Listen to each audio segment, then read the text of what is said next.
Hey guys, Foxatron Prime here, and welcome to another episode of my Transformers collections. This is going to be a rather large collection to review, for it's one of the oldest collections I own. We're going to take a trip back to 2007's Transformers movie collection. Let's get right into it. Wheeljack here will give you a brief history. You're on, Wheeljack. Thank you, Foxatron. The collection we are about to see is the main toy line from the 2007 movie. They are by no means as accurate or advanced engineering as Studio Series today, but boy oh boy, these toys were so much fun to play with back in the day. Also, fun fact, these toys are far larger in scale compared to today's toys. For example, the packaging of a leader class today is half the size of one back then. Look at the size of that monster! Anyway, time for the review. Over to you, Foxatron. Thank you, Wheeljack. I'll review these guys in accordance with their wave release, so let's begin with the first two figures. It's PROTOFORM, Optimus Prime, and STARSCREAM.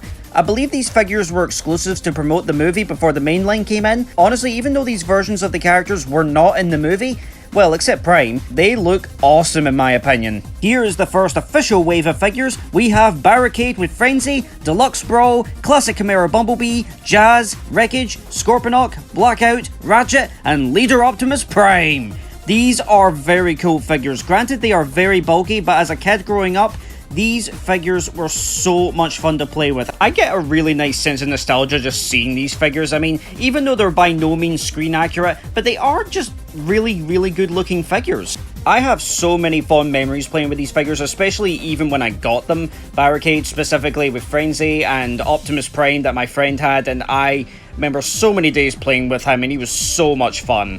On to Wave 2, we have BONECRUSHER, SWINDLE, 2008 Chimera Bumblebee, RCE, DREADWING, IRONHIDE, STARSCREAM, and Leader Megatron! I really like that even the drones that you fight in the video game got figures too. I mean, they are really nicely detailed. I even like the fact that they gave us figures of unused concepts of characters such as RCE, who was supposed to be in the movie, but for some reason didn't use her because they thought, how do we explain gender in Transformers?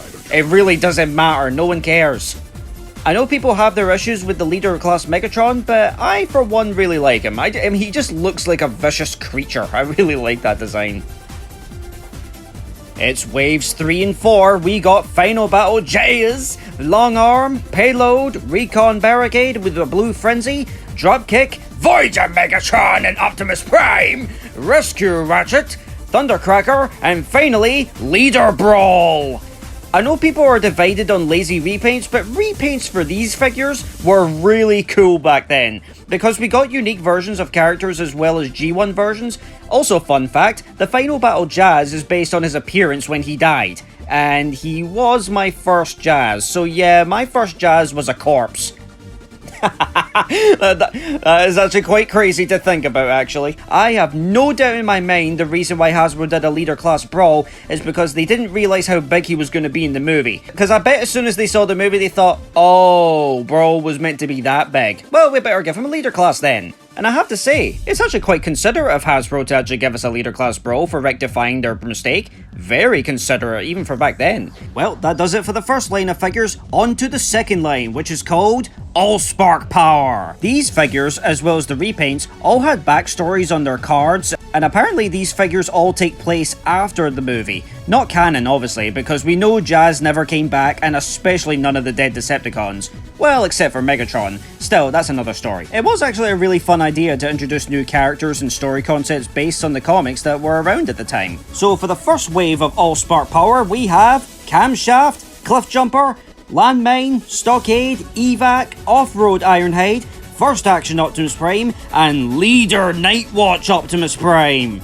I remember seeing the commercial for these figures and instantly I wanted them. LANDMINE was the first figure I got out of this line, and I still regard him as actually one of my favourite figures out of the line. But of course CLIFFJUMPER was a repaint of Bumblebee. That was pretty much the norm back then. Nowadays that's reversed. I think EVAC is based on his Transformers Cybertron design, I can't be sure. These are really good looking figures in my opinion, regardless of their faults. I mean, come on, you have to admit, Nightwatch Optimus Prime looks awesome.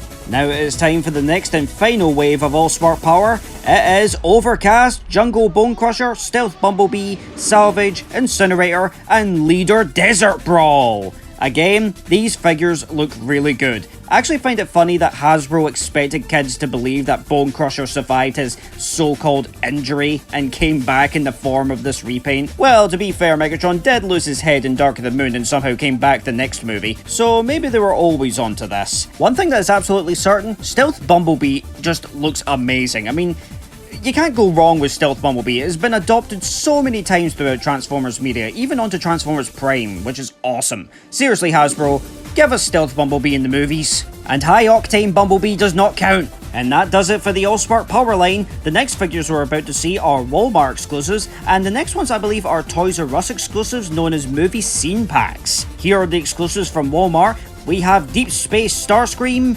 G1 DECO Starscream, and last but certainly not least, G1 DECO Jazz. I love that Hasbro decided to make G1 versions of the movie characters because, come on, look at Jazz. He looks gorgeous. I mean, that mold was made for that paint job. He looks so good. Fun fact, actually, this Jazz's backstory on the card actually says that he was resurrected and he came back in the form of this paint job. And if you take a closer look at his visor, he actually has got battle damage in the eye after his encounter with Megatron, which I really like. Here we have the scene packs, which I managed to get in Toys R Us when they were just around. I mean, I just spotted them and I just instantly wanted them, mostly because they had exclusive human minifigures. First we have is the SCORPANOC Desert Battle with Epps and 2 soldiers. Next is Barricade with Frenzy, Sam Witwicky and Michaela Baines. Third is Bumblebee with Simmons and 2 Sector 7 agents. And lastly was a long arm with a battle damaged Bumblebee when he, lost his legs. The long arm figure actually has a Michaela inside driving, but mine is just the standard long arm. I actually got the Bumblebee on eBay.